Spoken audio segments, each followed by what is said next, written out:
قال لأبيه وقومه ماذا تعبدون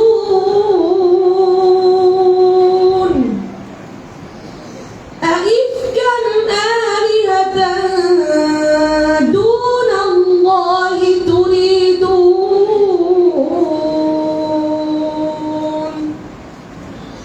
فما ظنكم برب العالمين فنظر نظرة في النجوم فقال إني سقيم حسبك صدق الله العظيم السلام عليكم ورحمة الله وبركاته মাশাআল্লাহ। এবারে মঞ্চে আসবেন আমাদের প্রতিযোগী বন্ধু মোহাম্মদ মাহমুদুল হাসান। মঞ্চে আসবেন মাহমুদুল হাসান, প্রস্তুত থাকবেন সৈয়দ আহনাফ হাসান, রাফি মাহমুদ, রাইয়ান মুয়াজ, আবু বকর এবং নূর মোহাম্মদ শাওন। মঞ্চে আছেন মাহমুদুল হাসান। السلام عليكم ورحمة الله وبركاته.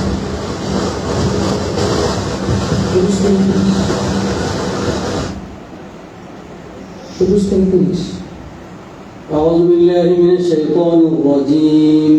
بسم الله الرحمن الرحيم. إلا عبادك منهم المخلصين. أعوذ بالله من الشيطان الرجيم.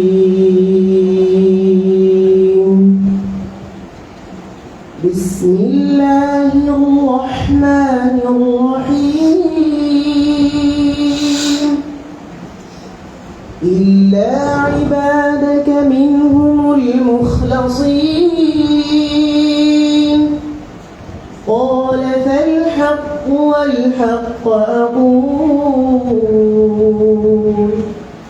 لأملأن جهنم منك وممن تبعك منهم أجمعين.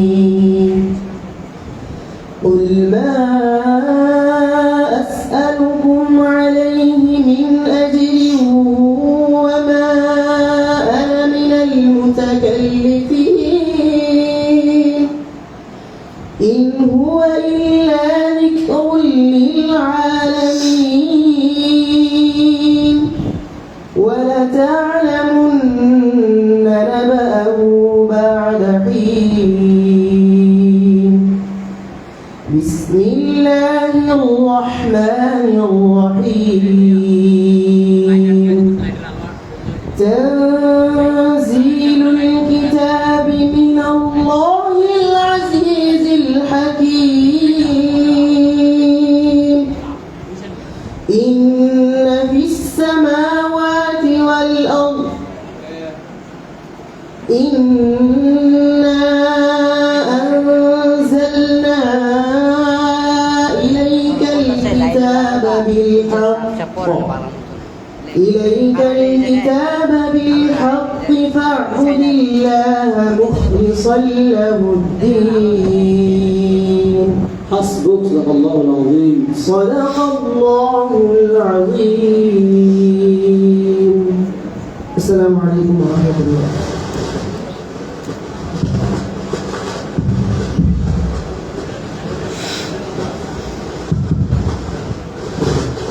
আলহামদুলিল্লাহ। এবারে মঞ্চে ডেকে নিচ্ছি সৈয়দ আহনাফ হাসান, পিতা সৈয়দ রাকিব হাসান। মঞ্চে আসবেন আহনাফ হাসান, পিতা সৈয়দ রাকিব হাসান। প্রস্তুত থাকবেন রাফি মাহমুদ, রাইয়ান মুয়াজ, আবু বকর এবং নূর মোহাম্মদ শাওন। السلام عليكم ورحمة الله وبركاته. وعليكم السلام ورحمة الله وبركاته. أعوذ بالله من الشيطان الرجيم. بسم الله الرحمن الرحيم. قل إنما أنا منذر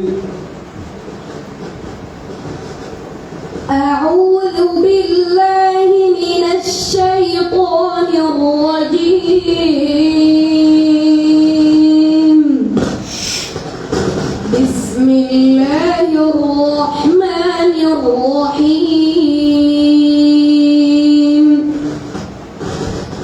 قل إنما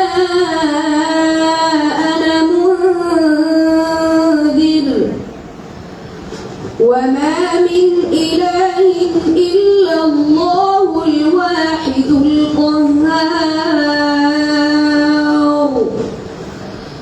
رب السماوات والأرض وما بينهما العزيز الغفار قل هو نبأ عظيم أنتم عنه معرضون ما كان لي من علم بالملأ الأعلى إذ يختصمون إن يوحى إلي إلا أنما أنا نذير مبين إذ قال ربك للملائكة إني خالق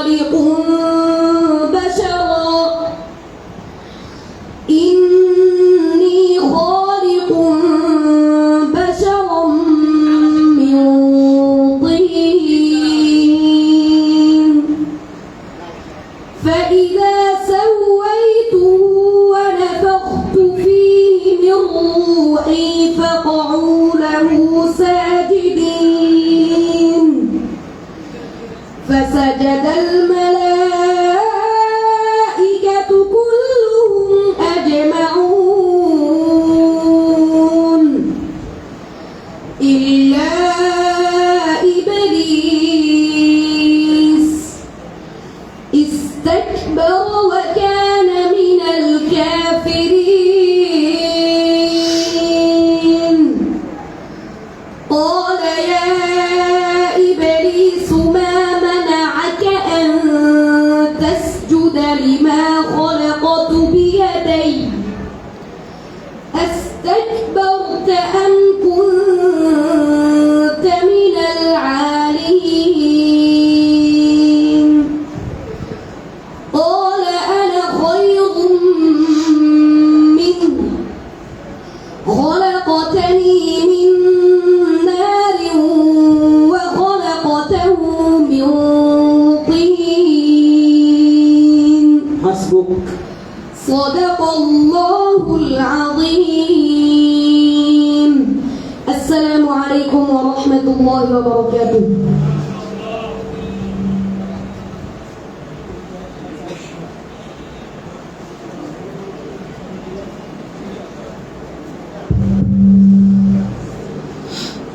আলহামদুলিল্লাহ। সম্মানিত শহীদ,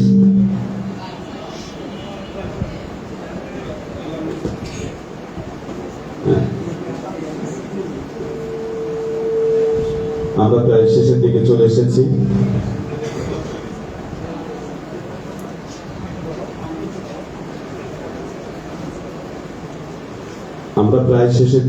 এসেছি। আর মাত্র 4 জন প্রতিযোগী রয়েছে। ইনশাআল্লাহ অল্প সময়ের মধ্যে শেষ হয়ে যাবে। এ পর্যায়ে বক্তব্য প্রদান করার জন্য মঞ্চে আমন্ত্রণ জানাচ্ছি হযরত মাওলানা কামাল উদ্দিন হাফিজাহুল্লাহকে।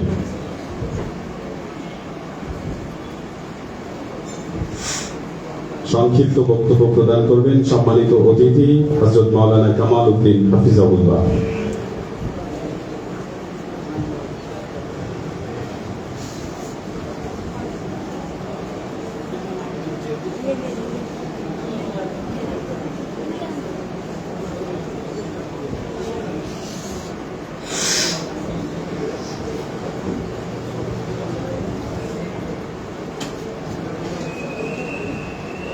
السلام عليكم ورحمة الله وبركاته.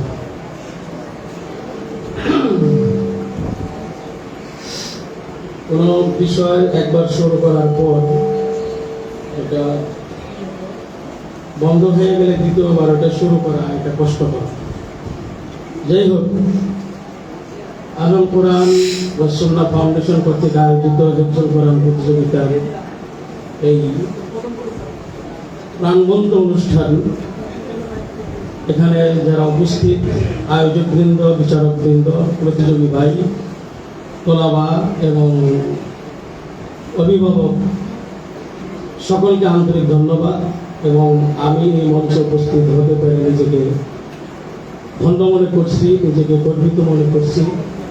আল্লাহ তাআলা এই ফাউন্ডেশনকে দিন ও দিন তারাকি দান করেন, উন্নতি দান করেন, আরও ভালো আয়োজন করতে পারেন, সেই তৌফিক দান করেন।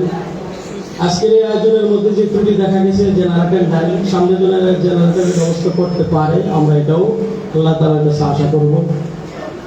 তারপরে এই আহলুল কোরআন ফাউন্ডেশনের সম্মানিত মহাসচিব জনাব মেহরাজ সাহেব, ওনার আমন্ত্রণেই আমি এখানে আসছি শুধুমাত্র দেখার জন্য এবং জানার জন্য, অন্য কোনো উদ্দেশ্য না। ওনার সাথে দীর্ঘদিনের পরিচয়, উনি কই থাকে এবং কী কাজ করে সেটা পর্যবেক্ষণ সাথে একটু উপলব্ধি করার জন্যই আমার এখানে আসা। তা আসার পরে নিজের কাছ থেকে নিজের অভিব্যক্তি ব্যক্ত করছি আমি, যে আমি মুগ্ধ এবং সন্তুষ্ট, আলহামদুলিল্লাহ। আল্লাহ তাআলার কাছে দোয়া করি আল্লাহ তাআলা এই অনুষ্ঠান প্রতিযোগী ভাই যারা এখানে তাদের মেধার পরিচয় দিচ্ছেন, প্রত্যেকেই পুরস্কার পাওয়ার উপযুক্ত, সত্যিকারার্থী প্রত্যেকেই পুরস্কার পাওয়ার উপযুক্ত, এবং তাদের পরিশ্রম, তাদের শ্রম, তাদের মেহনত আল্লাহ তাআলা কবুল করেন, কোরআনের সাথে আল্লাহ তাআলা লাগায় রাখেন। এবং হাদিসে পাকের মধ্যে আল্লাহ রাসূল সাল্লাল্লাহু তাআলা আলাইহি ওয়াসাল্লাম যেই বাণী আমাদের জন্য রেখে গেছেন, ইন্না লিল্লাহি আহলিনা মিনান নাস, আল্লাহ তাআলা কিয়ামতের ময়দানে ফেরেশতাদেরকে বলবেন আমার পরিবারদেরকে ডাকো। ফেরেশতারা বলবেন ইয়া আল্লাহ, আপনার আমার পরিবার বলতে আপনার তো কাউকে জানি না। তখন আল্লাহ তাআলা বলবেন যারা কোরআনওয়ালা, যে কথাটা রাসূল আমাদেরকে জানাইছেন যে আল্লাহর পরিবার আছে, তারা কারা? সাহাবা একরাম প্রশ্ন করছেন, আল্লাহ রাসূল জানাইছেন তারা হবে আহলুল কোরআন, হুম আহলুল্লাহি ওয়া খাসসাতুহু, যারা হবে আল্লাহর একান্ত অনুগত এবং আল্লাহ তাআলার বিশেষ দলভুক্ত লোক যারা, তারা হবে আহলুল কোরআন, অর্থাৎ কোরআনওয়ালা। আজকের এই কোরআনওয়ালাদের প্রতিযোগিতায়, আজকের এই কোরআনওয়ালাদের এই মজমায়, এই আয়োজন, এই অনুষ্ঠান সত্যিকারার্থী কিয়ামতের ময়দানে আমরা যেন এমনইভাবে আল্লাহ তাআলা সূরাতুর রহমানের তেলাওয়াতের মধ্যে আমরা যেন আহলুল কোরআন যারা, ওখানেও যেন আমরা এমন তেলাওয়াত শুনে মুগ্ধ হতে পারি। আল্লাহ তাআলা আমাদেরকে কবুল করেন। ওয়া আখিরু দাওয়ানা আলহামদুলিল্লাহি রাব্বিল আলামিন। অনেক অনেক ধন্যবাদ হযরত মাওলানা কামাল উদ্দিন সাহেব হাফিজাহুল্লাহকে। এবারে তাকে আহলুল কোরআন ওয়া সুন্নাহ ফাউন্ডেশনের পক্ষ থেকে সম্মাননা প্রদান করা হচ্ছে। সম্মাননা প্রদান করছেন আহলুল কোরআন ওয়া সুন্নাহ ফাউন্ডেশনের সম্মানিত মহাসচিব হাফেজ মিরাজুল ইসলাম সাহেব। সম্মানিত সুধী, সাগর দিঘি ওভারসিজ লিমিটেড নিবেদিত আহলুল কোরআন ওয়া সুন্নাহ ফাউন্ডেশন আয়োজিত জাতীয় হিফজুল কোরআন প্রতিযোগিতা কোরআনিক অ্যাওয়ার্ড 2025 গ্র্যান্ড ফিনালে উপভোগ করছেন। চলছে চূড়ান্ত পর্বের প্রতিযোগিতা। আর মাত্র কয়েকজন প্রতিযোগী আছে, ইনশাআল্লাহ অল্প সময়ের মধ্যেই আমরা শেষের দিকে যেতে পারবো। এবারে মঞ্চে আমন্ত্রণ জানাচ্ছি আমাদের পরবর্তী প্রতিযোগী বন্ধু রাফি মাহমুদকে। পিতা মোহাম্মদ আব্দুল হক রাসেল, মঞ্চে আসবেন রাফি মাহমুদ, প্রস্তুত থাকবেন রাইয়ান মুয়াজ, আবু বকর, নূর মোহাম্মদ শাওন। আসসালামু আলাইকুম ওয়া রাহমাতুল্লাহি ওয়া বারাকাতুহু। ওয়া আলাইকুম আসসালাম ওয়া রাহমাতুল্লাহি ওয়া বারাকাতুহু। أعوذ بالله من الشيطان الرجيم. بسم الله الرحمن الرحيم. أفأمنوا مكر الله فلا يأمن مكر الله إلا القوم الخاسرون. أعوذ بالله من الشيطان الرجيم. بسم الله الرحمن الرحيم.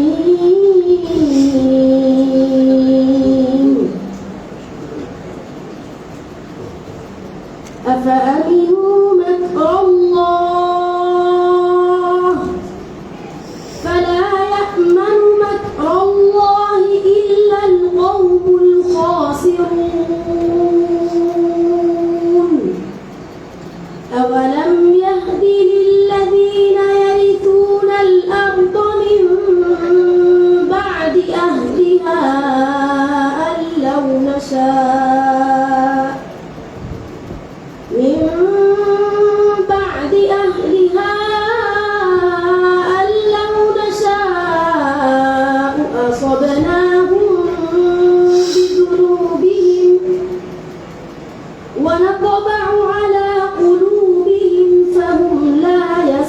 يسمعون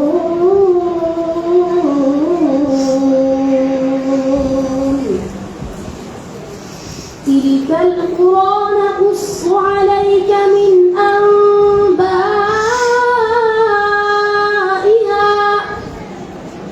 ولقد جاءتهم رسلهم بالبينات فما كانوا ليؤمنوا بما كذبوا من قبل كذلك يطبع الله على قلوب الكافرين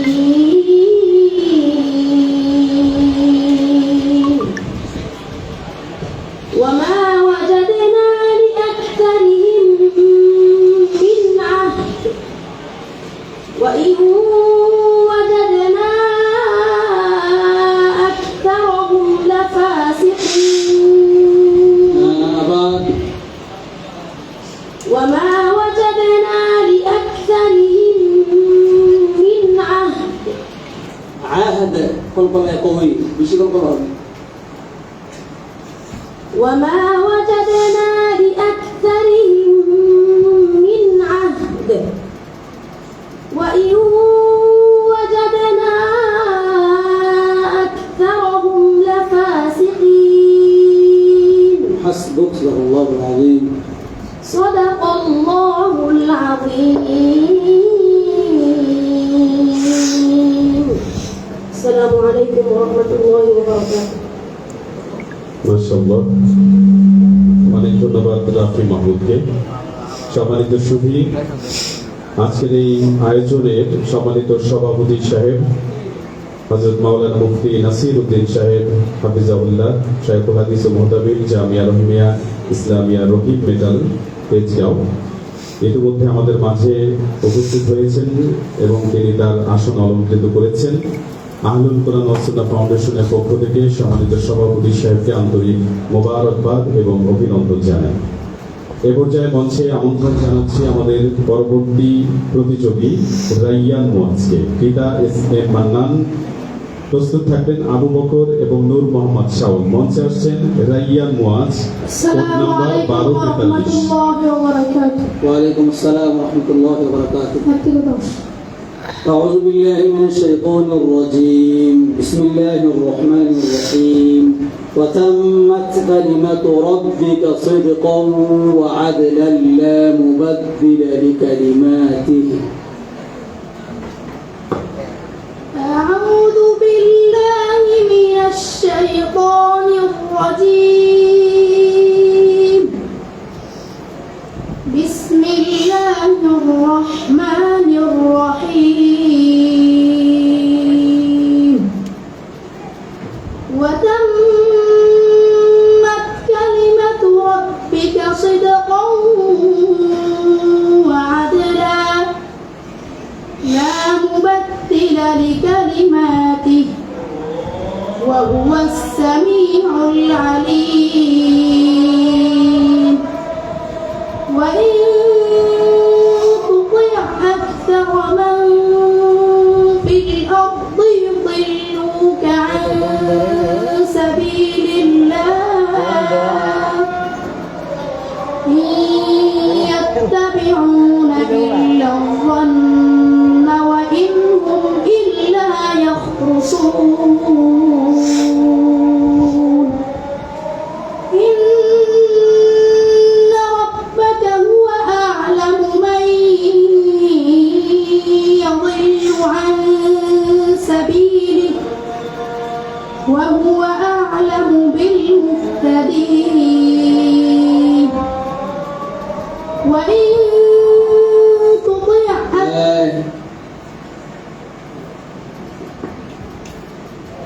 وتمت كلمة ربك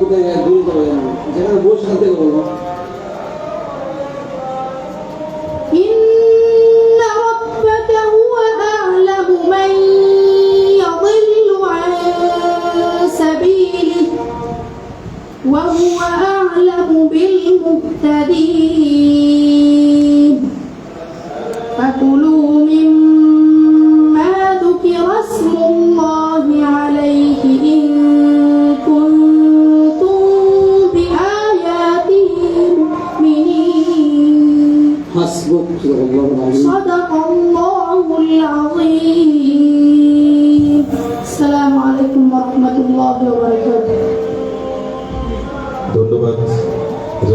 আজকে। এবারে মঞ্চে আমন্ত্রণ জানাচ্ছি মোহাম্মদ আবু বকর, পিতা মোহাম্মদ আশরাফ উদ্দিন। প্রস্তুত থাকবেন নূর মোহাম্মদ শাওন। মঞ্চে আসছেন আবু বকর।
হ্যালো হ্যালো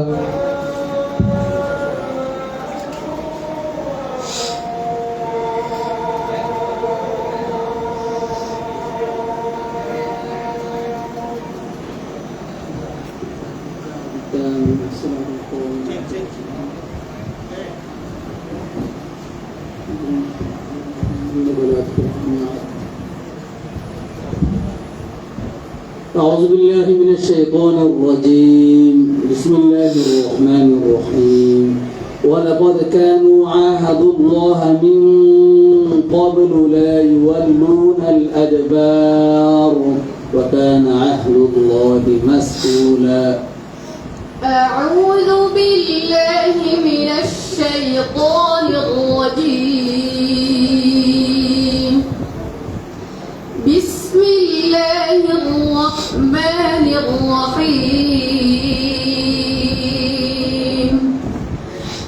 ولقد كانوا عاهدوا الله من قبل لا يولون الأدبار وكان عهد الله مسؤولا قل لن ينفعكم الفرار إن فررتم من الموت أو القتل وإذا لا تمتعون إلا قليلا قل من ذا الذي يعصمكم من الله إن أراد بكم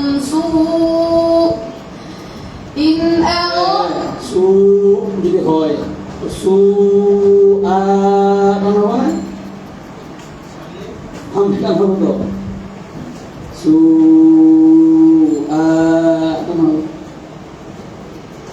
قل من ذا الذي يعصمكم من الله إن أراد بكم سوءا أو أراد তুমি তো আমাদের দেখাইবা তোমার কথা ঠিক হয়েছে এটা আমাদেরকে বুঝাই দিব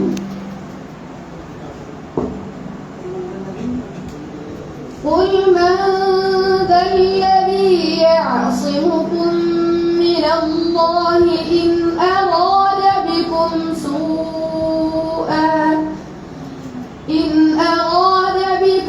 سوءا أو أراد بكم نفعا أو أراد بكم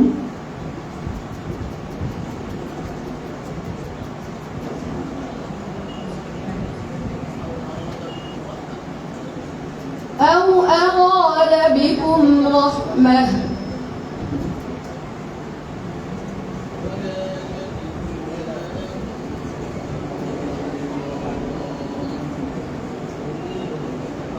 ولا يجدون لهم من دون الله وليا ولا نصيرا صدق الله صدق الله العظيم.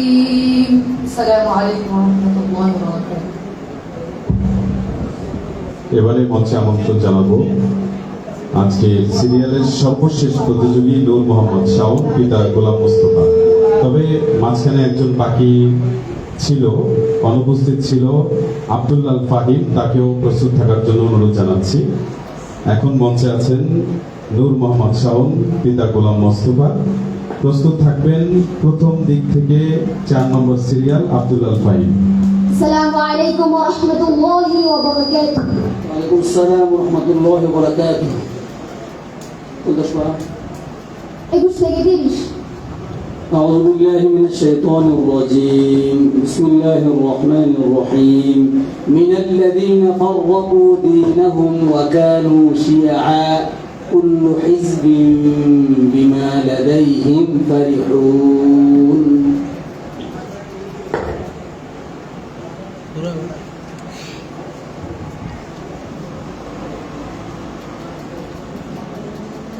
أعوذ بالله من الشيطان الرجيم. بسم الله الرحمن الرحيم. من الذين فرقوا دينهم وكانوا شيعا كل حزب بما لديهم فرحون.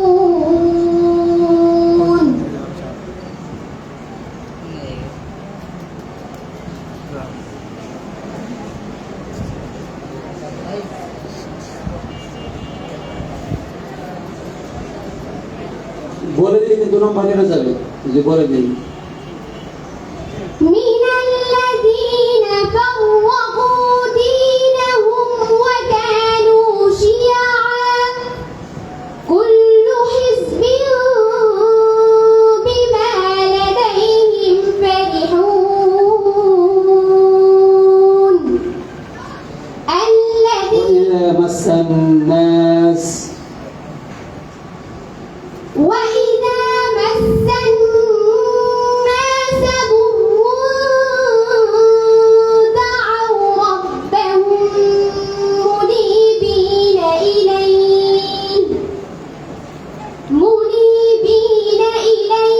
ثم إذا أذاقهم منه رحمة إذا فريق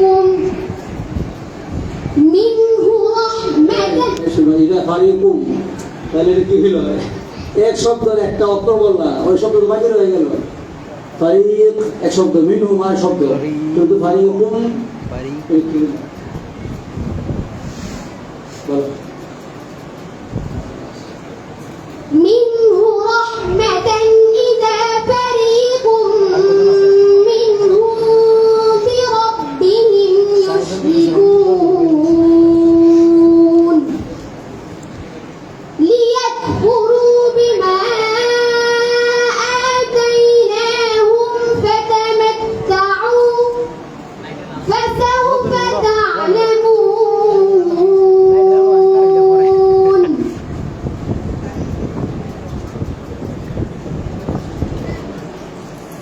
حسبك صدق الله العظيم. صدق الله العظيم.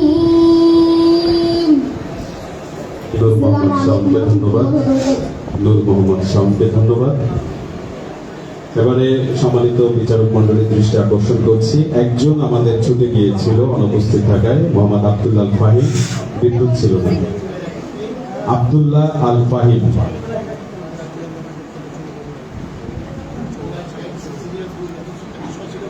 চার নম্বর।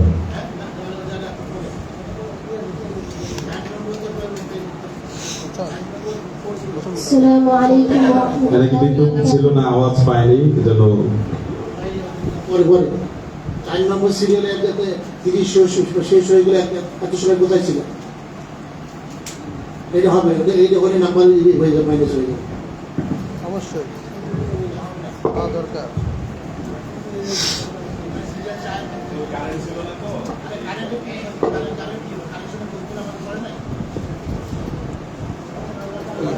কারেন্ট নেই। 1 থেকে 10 সামনে যাই আব্দুল্লাহ ফাহিম সামনে যাবো সমস্যা সামনে যাই আরে সামনে পেয়ে যাবো এনে দাঁড়াও লাইভ তো না না তোমরা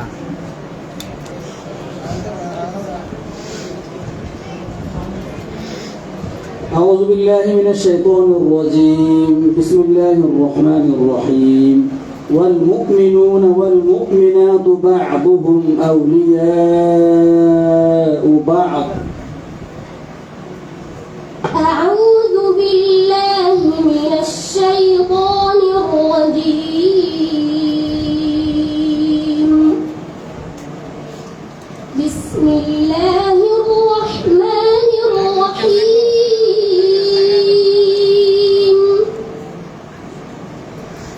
والمؤمنون والمؤمنات بعضهم أولياء بعض يأمرون بالمعروف وينهون عن المنكر ويقيمون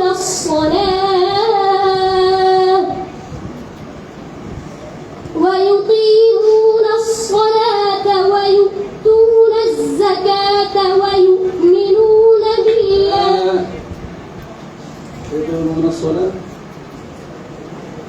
ويقيمون الصلاة ويؤتون الزكاة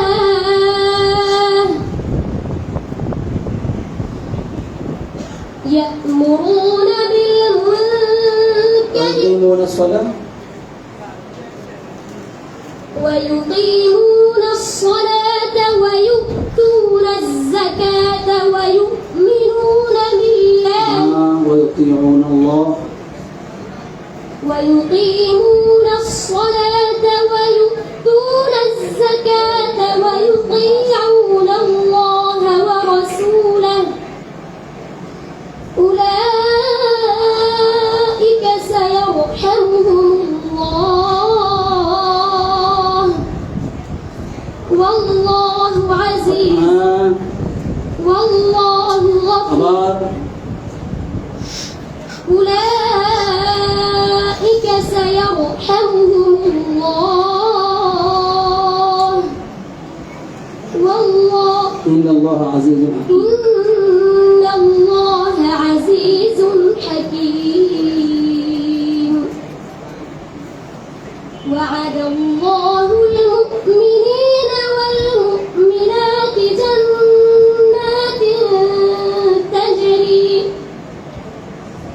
جنات تجري من تحتها الأنهار خالدين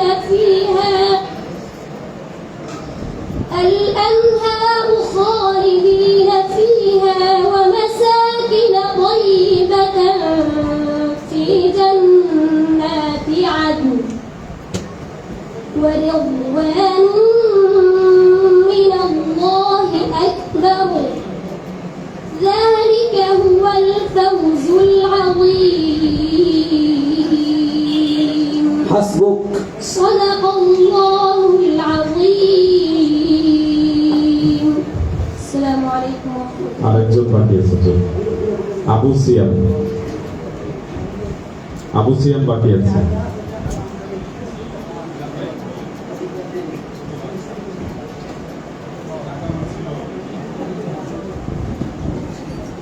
আবু সিয়াম সর্বশেষ السلام عليكم ورحمة الله وبركاته مشركين এই সরো না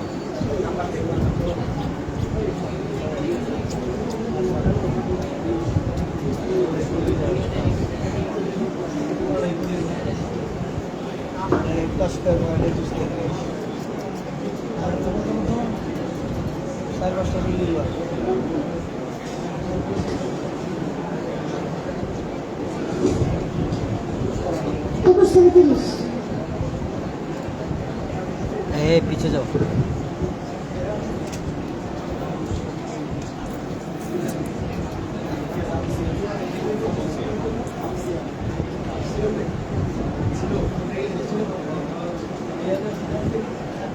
أعوذ بالله من الشيطان الرجيم بسم الله الرحمن الرحيم ألقيا في جهنم كل كفار عنيد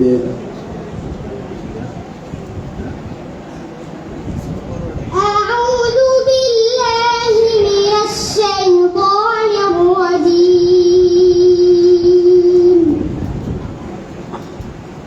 بسم الله الرحمن الرحيم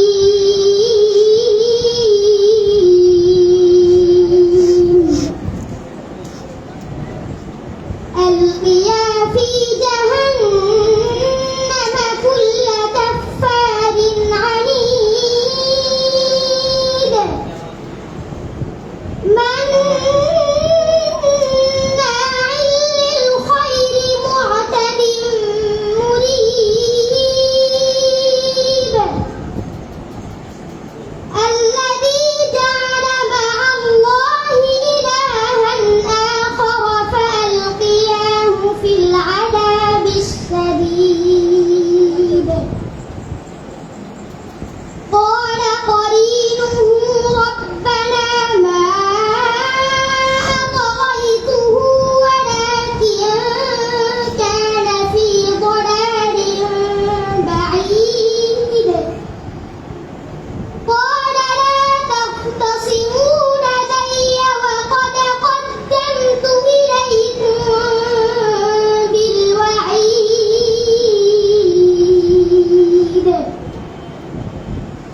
وأزلفت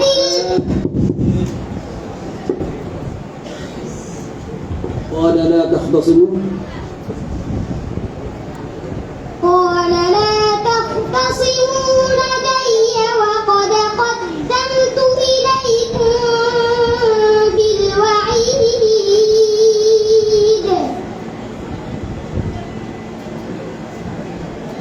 ما يبدل القول لدي وما أنا بظلام للعبيد يوم نقول لجهنم هل امتلأت وتقول هل من مزيد وأزلفت الجنة للمتقين غير بعيد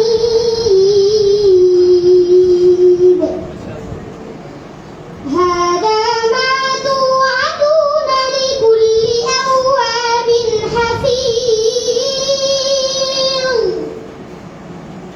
من خشي الرحمن بالغيب وجاء بقلب منيب ادخلوها بسلام ذلك يوم الخلود حسبك صدق الله مولانا العظيم السلام عليكم ورحمة الله وبركاته يلا يلا আবু সিয়ামকে ধন্যবাদ। আলহামদুলিল্লাহ, মহান আল্লাহ রাব্বুল আলামিনের দরবারে লাখো কোটি শুকর আদায় করছি। সাগর দিকে ওভারসিজ লিমিটেড নিবেদিত আহলুল কোরআন ওয়াস সুন্নাহ ফাউন্ডেশন আয়োজিত পঞ্চম জাতীয় হিফজুল কোরআন প্রতিযোগিতার গ্র্যান্ড ফিনালে আমরা এক এক করে 30 জন বাছাই করা প্রতিযোগিতা পর্ব আমরা উপভোগ করলাম। সম্মানিত সদস্যবৃন্দ, আহলুল কোরআন ওয়াস সুন্নাহ ফাউন্ডেশনের সম্মানিত সদস্যবৃন্দ, আপনাদের দৃষ্টি আকর্ষণ করছি নোয়াখালী বিভাগের সম্মানিত কমিটিতে যারা রয়েছেন তাদেরকে মঞ্চে আসার জন্য অনুরোধ জানাচ্ছি। আপনাদেরকে ফাউন্ডেশনের পক্ষ থেকে পর্যায়ে সম্মাননা প্রদান করা হবে। আর সম্মানিত বিচারক মণ্ডলী তাদের চুলচেরা বিশ্লেষণের মধ্য দিয়ে আমাদেরকে আজকে সুন্দর একটি রেজাল্ট উপহার দেবেন আমরা আশা করি ইনশাআল্লাহ। এবং এজন্য একটু সময়ের প্রয়োজন আছে, যেহেতু এশার নামাজের সময় একেবারে সন্নিকটে, তাহলে আমরা এশার নামাজ পড়ে আমরা আমাদের কাঙ্ক্ষিত ফলাফল আপনাদের সামনে উপস্থাপন করতে পারবো ইনশাআল্লাহ। নোয়াখালীর কমিটির সকল সদস্যবৃন্দকে মঞ্চে আসার জন্য অনুরোধ জানাচ্ছি। আহলুল কুরআন ওয়াস সুন্নাহ ফাউন্ডেশনের নোয়াখালী শাখার সদস্যবৃন্দ সকলকে মঞ্চে আসার জন্য অনুরোধ জানাচ্ছি।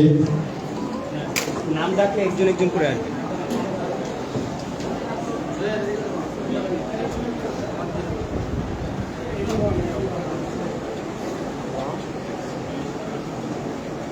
মঞ্চে আমন্ত্রণ জানাচ্ছি সম্মানিত আমন্ত্রিত উলামা ইকরামের মধ্যে হাফিজ মাওলানা সফিউল্লাহ হাফিজাহুল্লাহ, সানি ইমাম, বাইতুত তৈয়িব, জামে মসজিদ, জহুরি মহল্লা, ঢাকা।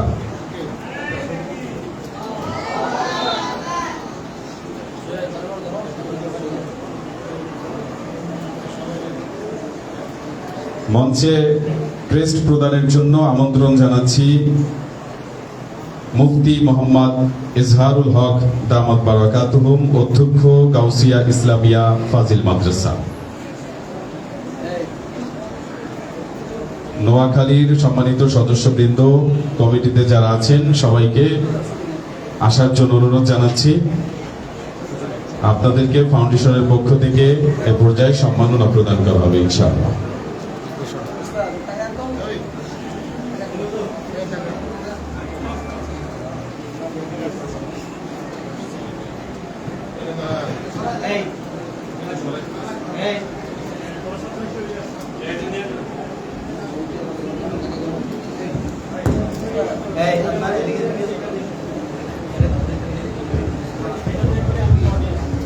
আলহামদুলিল্লাহ, আমরা দীর্ঘদিনের পরিশ্রমের ফসল আজকের এই চূড়ান্ত প্রতিযোগিতা, সেটার প্রায় শেষ পর্যায়ে আমরা চলে এসেছি। আমরা সারা দিন ব্যাপী যে প্রতিযোগিতা উপভোগ করলাম, বিশেষ করে আসর নামাজ পর থেকে এই পর্যন্ত গ্র্যান্ড ফিনালে উপভোগ করলাম। এই গ্র্যান্ড ফিনালে যারা বিজয়ী হবে তাদেরকে আমরা, কারা বিজয়ী হচ্ছে এটুকু জানতে হলে আমাদের অপেক্ষা করতে হবে এশা নামাজের পর পর্যন্ত। এ পর্যায়ে মঞ্চে আমন্ত্রণ জানাচ্ছি আহলুল কুরআন ওয়াস সুন্নাহ ফাউন্ডেশনের সম্মানিত যে সকল সদস্যবৃন্দ নোয়াখালী রয়েছেন তাদেরকে মঞ্চে আমন্ত্রণ জানাচ্ছি। ফাউন্ডেশনের পক্ষ থেকে এ পর্যায়ে তাদেরকে সম্মাননা দেওয়া হবে।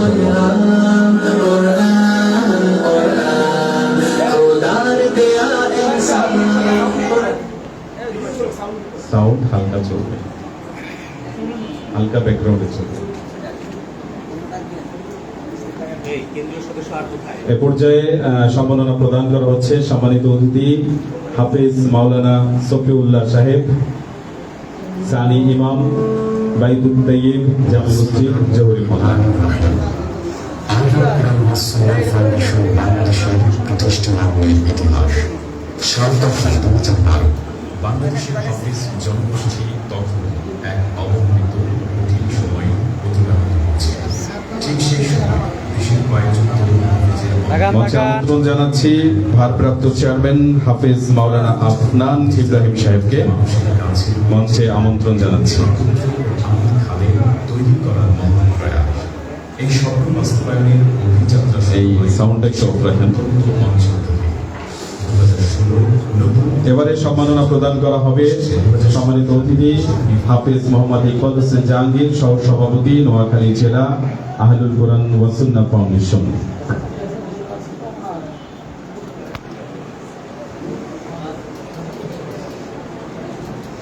এবারে সম্মাননা নেবেন হাফিজ মোহাম্মদ আব্দুর রাজ্জাক রাজীব, মহাসচিব নোয়াখালী জেলা আহলুল কুরআন ওয়াস সুন্নাহ ফাউন্ডেশন। ওনার পক্ষ থেকে নেওয়া হচ্ছে ওনার অনুপস্থিতিতে। এবারে সম্মাননা নেবেন হাফিজ মাওলানা রফিকুল ইসলাম, প্রশিক্ষণ সম্পাদক নোয়াখালী জেলা। এবারে সম্মাননা নেবেন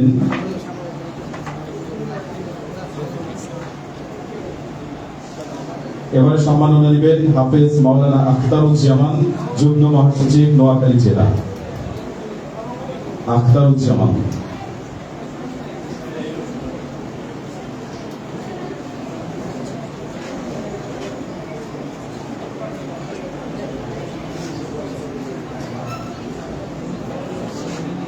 সম্মানিত সভাপতি সাহেবকে মঞ্চে আমন্ত্রণ জানাবো। আমাদের এই সুন্দর আয়োজনে শরীক হওয়ার জন্য। মঞ্চে আসবেন মুফতি নাসিরউদ্দিন সাহেব হাফিজাহুল্লাহ, শাইখুল হাদিস ও মুহতাবিম, জামিয়া রহমিয়া ইসলামিয়া রহিম মেটাল, তেজগাঁও, ঢাকা। এবারে মঞ্চে সম্মাননা নেওয়ার জন্য অনুরোধ জানাচ্ছি হাফিজ গোলাম সরওয়ার, প্রশিক্ষণ সম্পাদক, নোয়াখালী জেলা।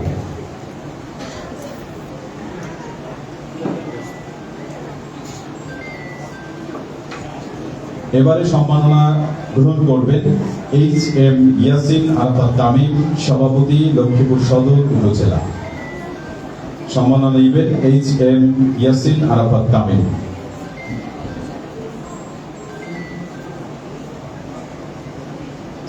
একটু মাশাআল্লাহ মারহাবা বলবো উৎসাহিত করার জন্য। এবারে সম্মাননা নেবেন হাফিজ মাওলানা আব্দুল আজিজ, সভাপতি, নোয়াখালী জেলা।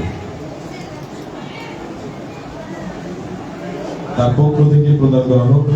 আচ্ছা, এবারে সম্মাননা নেবেন হাফেজ কারি তোফায়েল আহমেদ, হাফেজ কারি তোফায়েল আহমেদ, সহ সাংগঠনিক সম্পাদক, নোয়াখালী জেলা।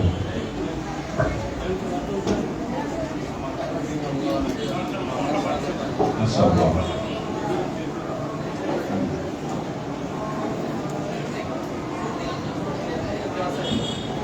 সম্মাননা নেবেন হাফেজ কারি ইয়াসিন আরাফাত, প্রশিক্ষণ সম্পাদক, নোয়াখালী জেলা। এবারে নেবেন হাফেজ কারি ওমর ফারুক, সহ সাংগঠনিক সম্পাদক, নোয়াখালী জেলা।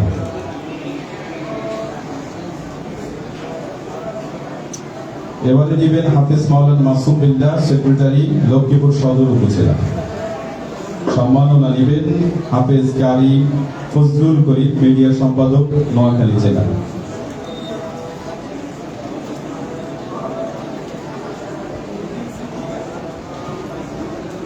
এখন নামাজের বিরতি ঘোষণা করছি। যেহেতু মসজিদে একামত হচ্ছে, আমরা দ্রুত নামাজে অংশগ্রহণ করব। নামাজের পরে আমাদের কাঙ্ক্ষিত চূড়ান্ত ফলাফল আমরা আপনাদের সামনে উপস্থাপন করবো ইনশাআল্লাহ, নামাজের আগে বিরতি।